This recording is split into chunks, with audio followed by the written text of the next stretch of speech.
ये मेरे चैनल का पहला ऐसा वीडियो जिसको मैं बनाना नहीं चाहता था, बहुत दिनों से सोच रहा था लेकिन फिर भी मैं बनाने पे मजबूर हुआ हूँ। क्योंकि मैं चाहता हूँ कुछ ऐसी बातें आपको बताऊँ और कुछ चीज़ें बताऊँ जिससे कि आप मेरे चैनल का पूरा फ़ायदा उठा सकें या एक अच्छा फ़ायदा उठा सकें। और इन बातों से कुछ दिनों से मैं सोच रहा था कि वीडियो बनाऊँ कि ना बनाऊँ। वीडियो को पूरा देखेंगे तो आप समझ जाएँगे। नमस्कार दोस्तों, मैं हूँ डॉक्टर रवि, आप सबका स्वागत करता हूँ मेरे चैनल पे।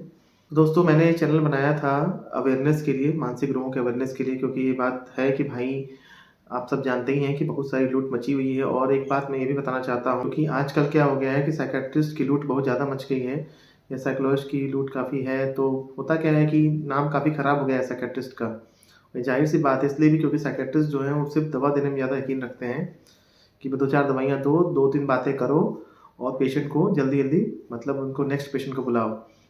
क्योंकि जितने ज़्यादा पेशेंट देखेंगे उतना ज़्यादा फ़ायदा होगा दवाइयों में या ट्रीटमेंट में, टेस्ट में ज़्यादा फ़ायदा होगा। तो ये चीज़ें मुझे उतनी अच्छी नहीं लगती थी। ये चीज़ें मुझे मतलब एक जो डॉक्टर कहते हैं ना कि डॉक्टर भगवान का दूसरा रूप होता है। लेकिन आजकल ये बातें लगभग ख़त्म सी हो गई हैं, तो मैं इस चीज़ को थोड़ा-सा कम करना चाहता था।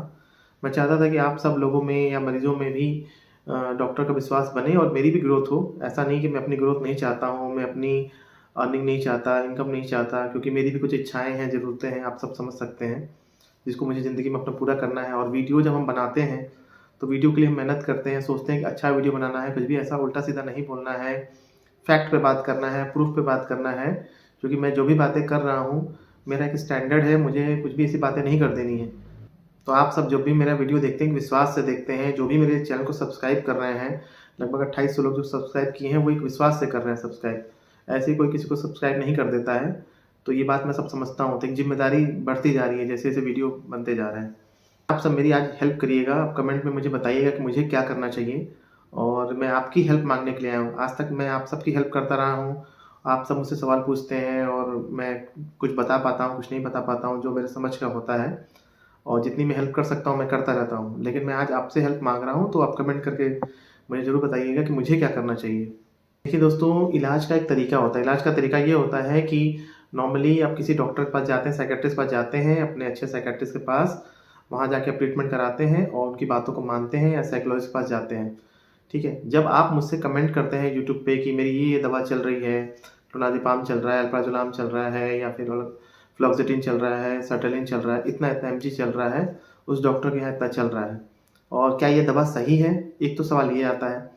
और मैं हमेशा ये बात बोला हूँ कि देखिए, किसी को कंसल्टेशन देना, किसी को बताना वो एक ज़िम्मेदारी का काम होता है और ये हमारे डॉक्टर प्रैक्टिस में एक नियम कहा जाता है या प्रोटोकॉल कहा जाता है या एक कहा जाता है ना कि किसी का रिस्पेक्ट करना कहा जाता है कि भाई दूसरे के पर्चे पे कमेंट नहीं करना होता है। ख़ास कर कि अब तो बिल्कुल कमेंट नहीं करना होता है जब पेशेंट आपसे मान लीजिए सिर्फ़ कमेंट में यूट्यूब में पूछ रहे हैं या सोशल मीडिया पे पूछ रहे हैं। क्यों? इसकी वजह क्या है? इसकी वजह सिर्फ़ यही है कि जब आप हमसे कमेंट कर रहे हैं, आपने 6 महीने पहले इलाज कराया है, मान लीजिए आप 2 दिन पहले ही गए और आपने डॉक्टर से अपनी बातें बताई, तो आप यूट्यूब पे सारी बातें तो हमें बता नहीं रहे। अब बहुत से लोग ये बोलते हैं कि हमको ओसीडी है, इसका इलाज बताइए या ओसीडी की हमारा इलाज ये चल रहा है, डिप्रेशन का मेरा ये दवाइयाँ चल रही हैं, क्या ये दवा सही है? अब मैंने बार-बार ये बात बताई है और मैंने हमेशा ये बोला है कि पेशेंट की कंडीशन पे डिपेंड करता है। जब आप किसी डॉक्टर से, साइकोलॉजिस्ट से कंसल्ट करते हैं, चलिए साइकियाट्रिस्ट की हम बात करें तो कम से कम 4-5 मिनट आपसे बात वो करते हैं, आपको सामने देखते हैं या फ़ोन पे कंसल्ट करते हैं, एटलीस्ट 10 मिनट आपसे बात होती होगी। जब आप काउंसलर के पास या किसी के पास भी जाते हैं तो एटलीस्ट आप 5-10 मिनट बात करते हैं, 20 मिनट बात करते हैं या फ़ोन कॉल करते हैं, तो बातें होती हैं आपकी। तब यही पता चलता है कि आपका प्रॉब्लम कितना ज़्यादा है। अब आप बहुत से लोग बोलते हैं कि हम तो ओसीडी के बारे में बता रहे हैं, डिप्रेशन के बारे में बता रहे हैं या फिर स्किज़ोफ्रेनिया का इलाज कब तक चलेगा, ओसीडी का इलाज कब तक चलता है, डिप्रेशन का इलाज कब तक चलता है। इन सब चीज़ों को लेकर मैं वीडियो बना चुका हूँ। या मुझे डिप्रेशन है 15 सालों से, मुझे ओसीडी है 18 सालों से, फ़ोबिया है, मुझे दवा बताइए या फिर क्या ये दवा मेरी चल रही है वो सही है कि नहीं है, ओलेंज़ापिन चल रहा है, सर्टेलिन चल रहा है, क्लोराज़ेपाम चल रहा है, क्या ये दवा सही है कि नहीं है? मैंने हमेशा ये बात बोली है कि भाई आपके डॉक्टर ने पहली बात, आप किसी डॉक्टर के यहाँ गए होंगे साइकियाट्रिस्ट के पास, कुछ सोच के ही आप गए होंगे, या तो आप सरकारी में गए होंगे या प्राइवेट में गए होंगे। चलिए सरकारी में तो इंसान की मजबूरी होती है भाई कि उसके पास पैसा नहीं है, वो सरकारी में गया, या मान लीजिए आपके सरकारी में अच्छे डॉक्टर बैठते हैं, लेकिन प्राइवेट में जब भी हम जाते हैं किसी को दिखाने, तो हम कुछ सोच के ही जाते हैं, वहाँ पे अच्छा सोच के जाते हैं कि अच्छे डॉक्टर हैं, फेमस डॉक्टर हैं, काफ़ी भीड़ है उनके यहाँ, 40-50 पेशेंट आते हैं, 100 पेशेंट आते हैं, नंबर ही नहीं लगता है। बहुत से ऐसे न्यूरोसर्जन हैं जो कि साइकियाट्री की प्रैक्टिस करते हैं, उनका नंबर ही नहीं लग पाता है। तो जब आप डॉक्टर के यहाँ गए तो आप उनके विश्वास पे इलाज कराइए। फिर आप दूसरे डॉक्टर से अपने डॉक्टर का क्यों पूछते हैं, मुझे ये समझ नहीं आता है। क्योंकि डाउट नहीं करना है किसी भी डॉक्टर पे, या तो आप किसी को दिखाइए या तो उसका इलाज छोड़ दीजिए। कोई साइड इफेक्ट हो गया तो अपने साइकेट्रिस्ट से जाके बात करनी है कि डॉक्टर साहब मुझे ये साइड इफेक्ट हो गया, नींद ज़्यादा आ रही है। अक्सर पेशेंट्स की कंप्लेन होती है कि मुझे नींद ज़्यादा आ रही है, चक्कर ज़्यादा आ रहा है। और सारे पेशेंट्स का अलग अलग कंडीशन होता है, सबकी सिचुएशन अलग होती है, फाइनेंशियल, कैरियर, रिलेशनशिप प्रॉब्लम अलग अलग होता है, तो सबकी कंडीशन अलग होती है, तो दवाइयों का एडजस्ट किया जाता है। फिर दूसरी बार फिर पेशेंट देखते हैं डॉक्टर कि भाई हाँ ठीक दवा दिए कि नहीं दिए, तो एडजस्ट कर देते हैं। मैं हमेशा अपने पेशेंट्स को ये बात बोलता हूँ कि मुझे 2-4 बार का समय दीजिए, मैं आपको बता दूंगा ईमानदारी से कि मैं आपको ठीक कर पाऊंगा कि नहीं कर पाऊंगा, या आप ठीक हो पाएंगे कि नहीं हो पाएंगे। बस सीधी सी बात है, इससे ज़्यादा कोई बात ही नहीं है। तो मैं मानता हूँ कि आजकल अच्छे डॉक्टरों की बहुत कमी है, और आप मान लीजिए मुझे से कुछ एक्सपेक्ट करके आप मुझसे क्वेश्चन पूछ रहे हैं, और ये भी मैं मानता हूँ कि हाँ ठीक है, मेरा चैनल छोटा है और कमेंट्स कम आते थे तो मैं लोगों के जवाब दे पाता हूँ।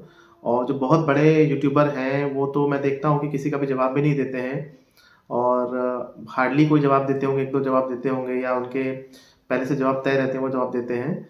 लेकिन मेरे लिए मुश्किल हो जाता है कि भाई आप दवा कहीं और करा रहे हैं और मुझसे पूछ रहे हैं। क्योंकि मान लीजिए ओसीडी का एग्जांपल लेते हैं। अब ओसीडी में ऐसा तो नहीं है कि सबको एक ही तरह का ओसीडी है। कोई इंसान 5 बार हाथ धुल रहा है, कोई इंसान 20 बार हाथ धुल रहा है, कोई इंसान 40 बार भी धुल सकता है। कोई रिचुअल 5 बार कर रहा है, भगवान का मन्नत मांग रहा है, कोई 10 बार मांग रहा है, कोई 20 बार मांग रहा है, कोई चेकिंग कर रहा है पता नहीं कितनी बार। तो सबके कंडीशन अलग अलग है। किसी का वजन 50 किलो है, किसी का वजन 70 किलो है, तो वजन के हिसाब से भी दवाइयाँ दी जाती हैं। कोई 12 पास है, कोई बीए बीएससी पास है, कोई महिला है, कोई जेंट्स है। कितने सारे इशू होते हैं, आप समझिए इस बात को। ये कोई खेल नहीं है। मतलब दवा बताना मेरे लिए या थेरेपी बताना एक बहुत जिम्मेदारी का काम है। तो मैं इसमें अटक जाता हूँ कि मैं आपकी हेल्प कैसे करूँ। हमेशा ये बात बोलता हूँ कि भाई अपने पास के अच्छे सेक्रेटरी से दिखाइए, और दवाइयों के बारे में मैं कमेंट नहीं कर सकता। दूसरी बात, बहुत से लोग मुझसे यूट्यूब पे या सोशल मीडिया पे दवाइयाँ पूछते हैं कि मुझे बीमारी है, ये दवा बताइए, इसकी क्या दवा है, मुझे इलाज बताइए। तो मैं हमेशा ये बात बोलता हूँ कि भाई मेरे दवा बताने से यूट्यूब पे पहली बात आपको दवा मिलेगी भी नहीं, क्योंकि सरकार की गाइडलाइन है कि बिना प्रिस्क्रिप्शन के, बिना डॉक्टर के पर्चे के आपको दवाइयाँ नहीं मिल सकती हैं। बात आप सब जानिए। और इसीलिए मुझे ये वीडियो बनाने का मतलब ज़रूरत महसूस हुई है, क्योंकि मैं कमेंट कर कर के एक तरह से परेशान हो रहा हूँ कि भाई मैं आपकी हेल्प नहीं कर पा रहा हूँ। मुझे ये चीज़ ख़राब लग रही है। आप भी समय निकाल के मुझे कमेंट कर रहे हैं, सब्सक्राइब कर रहे हैं, उम्मीद करके करते हैं, या आप कमेंट कर रहे हैं कि सर कुछ बताएंगे या मैं कुछ आपकी हेल्प करूँगा। तो मैं आपकी हेल्प कैसे कर पाऊँगा, क्योंकि मैं आपकी कंडीशन को पूरा जानता नहीं हूँ कि मैं आपका क्या कंडीशन है।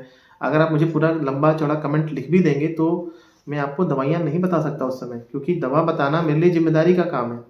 और दूसरी बात, अगर दवाइयों की बात है तो मैंने ओसीडी पे दवाइयाँ बताई भी हैं। इस चैनल पे आप जाके देख सकते हैं कि डिप्रेशन में मैं कौन सी दवाइयाँ देता हूँ। ऐसा नहीं कि मैं छुपा रहा हूँ, मैंने सब कुछ बताया कि ओसीडी में कौन सी दवाइयाँ देते हैं, डिप्रेशन में कौन सी दवाइयाँ देते हैं, साइको पेशेंट को कौन सी दवाइयाँ देते हैं। आप जाके देख लीजिए उसको। अगर आपको लेना है तो आप खुद से ले लीजिए, क्योंकि बिना प्रिस्क्रिप्शन के, बिना डॉक्टर के पर्चे के आपको दवा मिलेगा ही नहीं। अगर कोई मेडिकल स्टोर वाला दे रहा है तो गलत कर रहा है आपके साथ, ये जानिएगा। वो उसकी जिम्मेदारी हो जाएगी। अगर आपके साथ कुछ होता है, कोई भी साइड इफेक्ट होता है दवा का, चक्कर आता है या नींद नहीं आती है या कोई भी इशू हो जाता है या कोई बहुत बड़ी प्रॉब्लम होती है, तो उसके जिम्मेदार आप ही होंगे या आपका वो मेडिकल स्टोर वाला होगा। जब मैं किसी को पर्चा देता हूँ, कंसल्टेशन मैं करता हूँ, मान लीजिए मेरे क्लिनिक पे जो पेशेंट आते हैं, ऑनलाइन जब देता था तो मैं अपनी जिम्मेदारी पे देता था कि ठीक है, अगर कोई साइड इफेक्ट होगा तो मुझे बताइएगा और उसको हम एडजस्ट करेंगे। तो ये कोई छोटी चीज़ें नहीं है, ये ज़िंदगी के साथ बातें। हम किसी इंसान की ज़िंदगी के साथ डील कर रहे हैं, ये बात समझिए। मैं हमेशा ये बात मानता हूँ कि ये जो मानसिक रोग है, ये कैंसर के बाद सबसे ख़राब रोग होता है। किसी का हाथ टूट जाए, किसी का कोई और प्रॉब्लम हो जाए वो चलता है, लेकिन किसी को मानसिक बीमारी हो जाती है तो पूरा परेशान हो जाता है। घर वाले परेशान, पेशेंट खुद परेशान, घर वाले समझते नहीं हैं या फिर सपोर्ट नहीं कर पाते। कई बार बहुत सारे इश्यूज़ रहते हैं, परिवार वाले भी उसी में फ्रस्ट्रेट हो जाते हैं, इलाज करा के थक जाते हैं। तो एक इंसान की ज़िंदगी की बात है, तो हम ऐसे इस तरह से नहीं कर सकते हैं। अब आती है बात कि हम ये वीडियो बनाते क्यों हैं। तो पहले के ज़माने में जो पहले वीडियोज़ नहीं थे तो लोगों को पता ही नहीं चल पाता था कि उनको प्रॉब्लम क्या है। आज के ज़माने में जब इतने वीडियो बन रहे हैं तो कम से कम इंसान को अपनी समस्या तो पता चल रही है कि उसको समस्या क्या है। बहुत से लोग को तो ये नहीं पता चलता कि उनको ओसीडी है, वो तो लगता है कि उनकी आदत है, या घर वाले कभी मानते ही नहीं है कि भाई क्या प्रॉब्लम है। एक ओसीडी का पेशेंट मेरे यहाँ आते हैं, उनके घर वाले बोलते हैं तो भूत भूत ऊत की साया की प्रॉब्लम है, ये तो कोई ऊपरी चक्कर है, ये ओसीडी थोड़ी है। तो अभी भी अवेयरनेस उतना ज़्यादा नहीं हुआ है। तो पहला मकसद तो ये है कि चलिए आपको अवेयरनेस हो रहा है।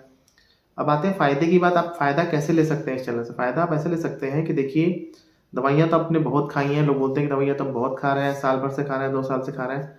आप जो भी सवाल मुझसे पूछिए, मेरी रिक्वेस्ट है आप सबसे कि आप लोग मुझसे अगर अपना पूरा फ़ायदा लेना चाहते हैं इस चैनल का 100%, तो थेरेपी रिलेटेड सवाल किया करिए। या क्या बात आपको अटक रही है ज़िंदगी में, क्या सोच चल रही है, घबराहट क्यों हो रही है, या जो भी आपको अटक जाता है कि भाई आपका ये ओसीडी है, ये वो ओसीडी है, तो उस पे क्या बात आप अटक जा रहे हैं, उस चीज़ को रिलेटेड सवाल पूछा करिए। किसी भी मेडिसिन को लेकर सवाल ना पूछा करिए कि भाई मेरी ये मेडिसिन चल रही है, क्या ये ठीक है कि नहीं ठीक है, या इसमें क्या मेडिसिन देना चाहिए।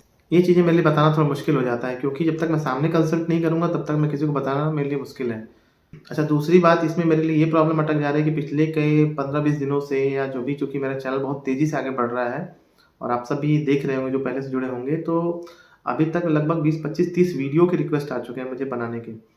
तो होता क्या है कि फ्रेंड्स, एक वीडियो को बनाने के लिए कम से कम 2 से 3 घंटे का समय लग जाता है, ठीक है? अगर कोई टॉपिक बहुत रेयर हुआ तो उसके लिए मैं थोड़ा रिसर्च भी करना होता है, क्योंकि मैं सोचता हूँ कि भाई मुझे सबसे अच्छा नॉलेज देना है किसी टॉपिक के बारे में। बाकी मेरा क्लिनिक है, बाकी काम भी होता है, लाइफ है, फैमिली है, आप सब समझ सकते हैं। तो मैंने क्या किया है कि लगभग रिलेटेड वीडियो के बना चुका हूँ मैं। तो जब भी आपकी कोई बीमारी है, मान लीजिए आपको फ़ोबिया है किसी चीज़ का, मान लीजिए कार्डियोफ़ोबिया है, अब कुछ लोग कमेंट करते हैं कि भाई कि एक्रोफ़ोबिया बना दीजिए, या क्लास्ट्रोफ़ोबिया बना दीजिए, या एगोराफ़ोबिया बना दीजिए। तो देखिए, फ़ोबिया है अगर बीमारी, तो लगभग उसके सिमिलर बाकी चीज़ों में भी होगा। या मान लीजिए किसी को वॉशिंग ओसीडी है, कंटामिनेशन ओसीडी है, चेकिंग ओसीडी है, या रिलीजियस ओसीडी है, तो मेन जो होता है ना पैटर्न, लगभग सब में सेम होता है। तो आपको बातों को समझना है, मेरे वीडियोस को देखकर आपको कुछ ना कुछ फ़ायदा मिल ही जाएगा।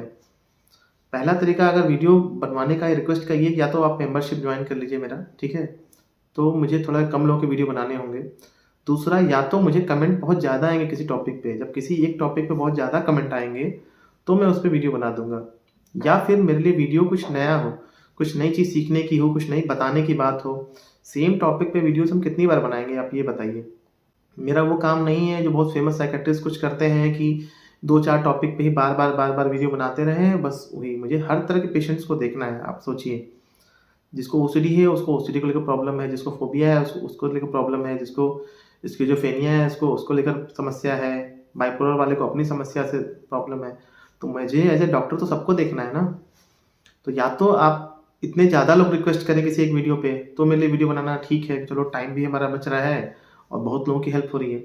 नहीं तो आप मेंबरशिप जॉइन कर लीजिए, तो फिर हम उसमें देखेंगे, क्योंकि मेंबर तो मेरे कम ही रहेंगे, तो मुझे वीडियोज़ कम बनाने पड़ेंगे, मेरे पे टाइम बचेगा। कि दोस्तों, टाइम तो सबके पास 24 घंटे ही है, मेरे पास काम करने के 10 घंटे हैं।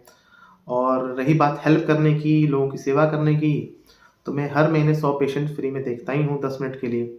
ये कमिटमेंट मैंने ज़िंदगी भर के लिए कर दिया है, ऐसा कमिटमेंट आपको कोई भी साइकियाट्रिस्ट नहीं करेगा, कोई भी डॉक्टर नहीं करेगा किसी फील्ड का, मैं तो इतनी गारंटी देता हूँ। और उसके बाद भी दवाइयाँ कम से कम लिखना, ठीक है? ये बात मेन इम्पॉर्टेंट है। और काम की बात बताना, ठीक है? और दूसरा, इस चैनल पे आपको अभी तक सबसे ज़्यादा लाइव मिलेंगे। इतना ज़्यादा लाइव वीडियो कोई भी बड़ा से बड़ा साइकियाट्रिस्ट आज तक नहीं किया होगा, इतनी मेरी गारंटी। मैं देख रहा हूँ सबके चैनल, इंडिया के जितने भी साइकियाट्रिस्ट हैं या साइकोलॉजिस्ट हैं, किसी ने भी इतना लाइव नहीं किया, आप जाके देखिए। और जो वीडियोज़ हम बना रहे हैं उसमें आपको हम काम की बातें बता रहे हैं। ये जो 20-20 मिनट के जो वीडियो बन रहे हैं, वो आप काम की बातें हैं, इसमें आपको बहुत सारा फ़ायदा मिलेगा। और इन सब चीज़ों के हम सब पैसे लेते हैं, ऐसा नहीं है, मैं खुद पैसा लेता हूँ इन सब चीज़ों के। तो बहुत कुछ हम फ्री में कर रहे हैं, मैं बहुत कुछ फ्री में कर रहा हूँ, और मैं जेनुइनली चाहता हूँ कि मैं आप सबकी मैं हेल्प कर सकूँ। लेकिन अगर आप कोई दवा को लेकर क्वेश्चन करते हैं, या बहुत से लोग मुझे वीडियो के लिए क्वेश्चन कर रहे हैं कि इस पे वीडियो बनाइए, उस पे वीडियो बनाइए, मेरे लिए इम्पॉसिबल हो रहा है ये सब चीज़ें, क्योंकि इतना वीडियो मैं नहीं बना पाऊँगा। फिर होगा क्या कि आपके कमेंट्स के मैं जवाब भी नहीं दे पाऊँगा। तो इस बात को समझिए आप सब, और मैं चाहता हूँ कि इस चैनल से आप मैक्सिमम फ़ायदा लें। तो आपसे रिक्वेस्ट ये है कि आप थेरेपी रिलेटेड क्वेश्चन पूछा करिए। आपको ज़िंदगी में क्या अटक रहा है, क्या प्रॉब्लम अटक रही है, उसको लेकर क्वेश्चन पूछा करिए। और जिसके ज़्यादा सवाल होंगे जिस टॉपिक पे, उस पे मैं वीडियो खुद ही बना दूँगा, आपको कोई मेंबरशिप जॉइन करने की ज़रूरत नहीं है। मैं ये भी बात कह रहा हूँ, ठीक है? ऐसा कोई मतलब नहीं है कि मैं मेंबरशिप प्रमोट कर रहा हूँ, लेकिन हाँ, जो चीज़ सही है वो मुझे तो बोलना है। ईमानदारी से पैसा कमाना कोई गुनाह नहीं है, ये बात समझिए। बहुत ही छोटा चैनल है, लगभग 2.5-3 हज़ार के आसपास सब्सक्राइबर हैं।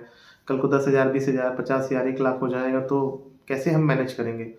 आप सब बताइए कि मैं कैसे क्या करूं कि मैं आप सबकी अच्छी से हेल्प कर पाऊं और ताकि हम सब स्वस्थ रहें, अच्छे रहें, मेंटली स्वस्थ रहें। आप सब कमेंट करके बताइए। मैं थोड़ा इस चीज़ को लेकर सोच रहा हूँ कि मैं क्या करूँ कि मैं आप सबकी हेल्प कर पाऊँ, क्योंकि मेरे पास इतना टाइम नहीं हो पाता है या कि मैं सबके 20 वीडियोज़ में बनाऊँ, 25 वीडियो बनाऊँ या सबके कमेंट्स में वो चीज़ करूँ, या आप दवा कहीं और करा रहे हैं तो मैं उसके बारे में राय दे पाऊँ, क्योंकि ये एथिकली सही नहीं है, मतलब लीगल तरीके से सही नहीं है। ठीक है? एक मरीज को देखने का, कंसल्ट करने का एक तरीका होता है।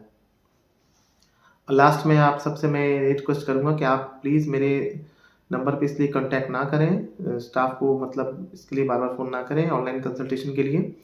मैं फ़िलहाल अगले 6 महीने, साल भर कंसल्ट नहीं करने वाला, ऑनलाइन कंसल्ट करने वाला। इसके लिए मैं सॉरी बोल रहा हूँ आप सबको और दिल से सॉरी बोल रहा हूँ। ना ही मैं आप सबको अपने क्लिनिक पे बुला रहा हूँ, ये भी बात क्लियर है। बहुत लोग ये बोलते हैं कि भाई शायद आप अपने क्लिनिक पे बुलाना चाहते हैं, बिल्कुल भी नहीं। मैं किसी को भी अपने क्लिनिक पे नहीं बुला रहा हूँ। जो कोई आना चाहता है मेरे यहाँ, वो 5 से 10 मिनट के लिए 2 रविवार आ सकता है फ्री में बात करने के लिए। हाँ, लेकिन 10 मिनट से ज़्यादा समय मैं उस दिन नहीं दे पाऊँगा, ये भी क्लियर है। पहले 50 लोगों के लिए मैं हर महीने 2 बार फ्री में देखता हूँ, लेकिन मैं आपको क्लिनिक पे इनवाइट नहीं कर रहा हूँ खुद से, ये बात समझना है। आपकी इच्छा है, आप आइए, आपका मोस्ट वेलकम है। अगर आना है मेरे क्लिनिक पे तो कम से कम 2 से 4 बार के लिए आइएगा, ये सोच के आइएगा। तो सबसे पहले विश्वास करिए, उसके बाद चीज़ें करिए। तो उम्मीद करता हूँ कि कुछ समझ में आया होगा, मेरी परेशानी भी आप सबको समझ में आई होगी, कुछ गलत लगा होगा मेरी बातें तो उसके लिए सॉरी। और वीडियोज़ को देखते रहिए। मैं मिलूँगा आपसे कोई नेक्स्ट लाइव में, अब मैं मिलूँगा। और मेरे चैनल को सब्सक्राइब करने के लिए, देखने के लिए बहुत ही धन्यवाद आप सबका। मैं नहीं चाहता कि आपको ये मेरा चैनल बस ऐसे ही लगे करे डॉक्टर साहब हैं, मुझे कोई फ़ायदा नहीं हो रहा है। मैं चाहता हूँ कुछ ऐसी बातें आप कमेंट करें, थेरेपी रिलेटेड कमेंट करें, ताकि मैं आपका अच्छा से फ़ायदा दे सकूँ और आप भी मेरी प्रॉब्लम को समझेंगे, क्योंकि सबके समय बहुत सीमित होता है। मिलते हैं दोस्तों आपसे एक नए वीडियो में, तब तक के लिए नमस्कार।